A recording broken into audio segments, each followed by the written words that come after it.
Hey everyone, welcome to the video. And in this video, I want to talk about something which is a really big question and quite an important one, which is it even possible to fully recover from DPDR? There's a whole bunch of misinformation out there about DPDR, and particularly it's by people who are suffering from it, and they sort of like cherry pick all the bad bits without actually looking at the good bits. So I did make a video about the 7 myths of DPDR. So go check that out if you're interested in seeing all 7 of them. But one particular myth I'm going to focus on today is it even possible to recover from DPDR? So let's get into the answer to that question. Recovery from DPDR is 100% possible, but I didn't just want you to take my word from it or the word of the countless number of people who have recovered from it.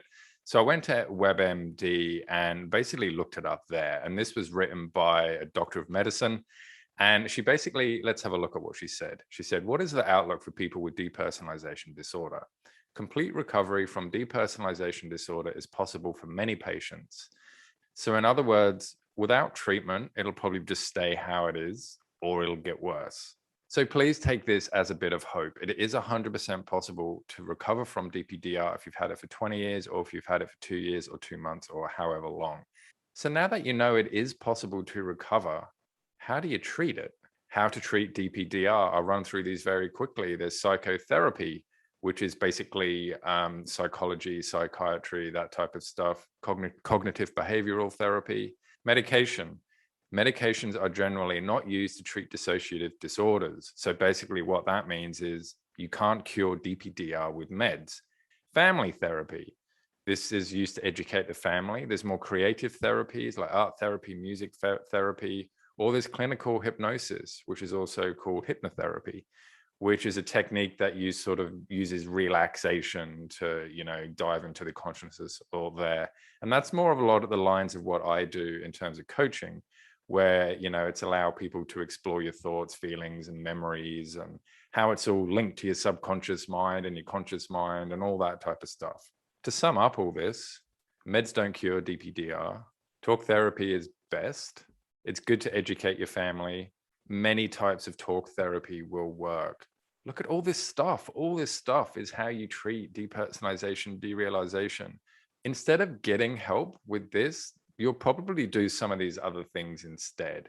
Now, this is one of the really crappy things about DPDR and pretty much any type of mental illness, is that almost you think you know best, or you think you are the only person experiencing this, or you think that all those ways of recovering aren't actually going to work with you for whatever reason.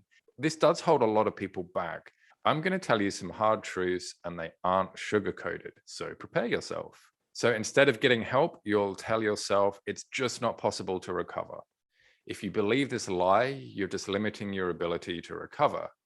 What you'll do is get stuck in the scared or how do I get out of this loop for weeks, months, years, and 2 things will happen.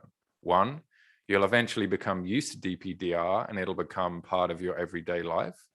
Or 2, you'll eventually get sick of it and seek out help to fix it after weeks, months, years of needlessly having it. You'll listen to advice but not act on it. There are many obvious ways to overcome DPDR, but for whatever reason, you'll not act on them. Maybe you're scared of what might happen.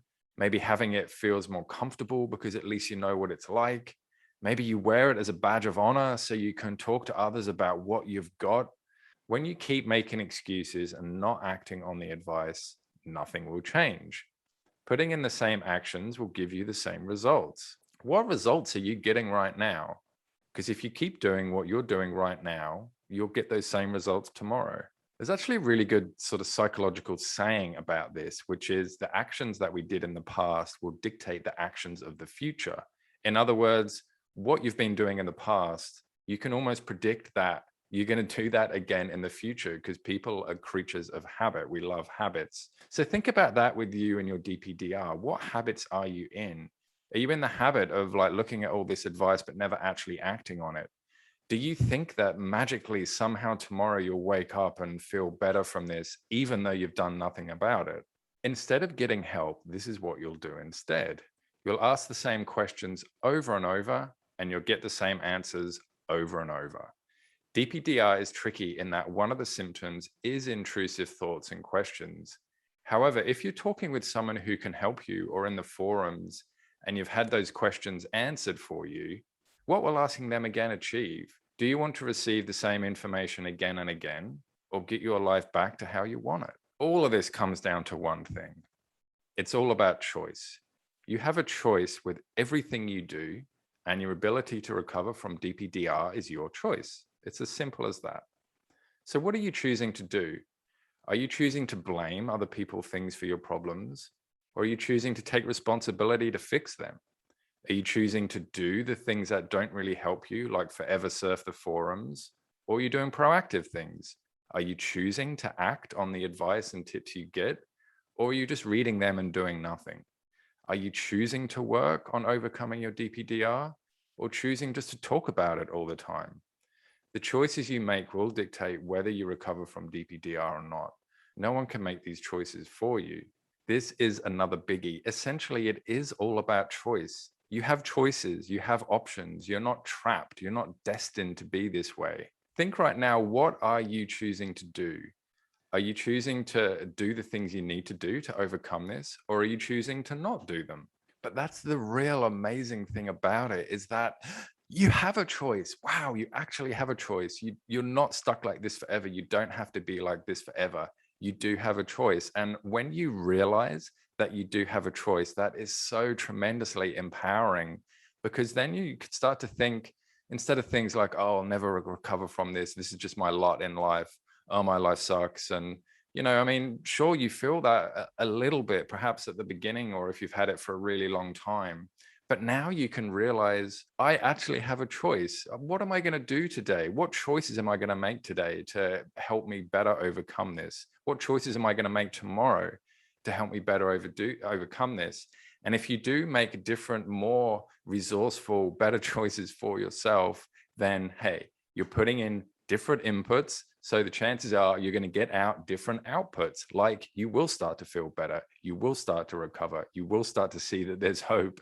You will start to realize that, oh my goodness me, all that stuff that I was talking about before, about not being able to recover, that was just the DPDR talking. That was just my intrusive thoughts talking. That was just the existential questions talking. Actually, it's all a load of crap. Of course, I'm able to recover. So it's all about choices. It's possible. It's absolutely possible to recover. It's there within your grasp. You've just got to want to reach out and grab it. And once you've grabbed that stick of hope, or that chalice of recovery, or that well of goodness, or whatever you want to say, then that's the first step. And maybe it's 100-step journey, but that's the first step. And the more you sort of do, the stronger you get, the quicker you get, and soon you get a little bit higher, and you're looking around and you're like, oh yeah, this is really great. And it's all momentum, and you're starting to recover, and just generally it's all a whole load of good stuff. So my friends, I hope you've liked this video, and I hope you've learned a little bit from it, and I hope you've got a little bit of motivation now about overcoming your DPDR and taking that first step. So until next time, I'll see you all later. Bye.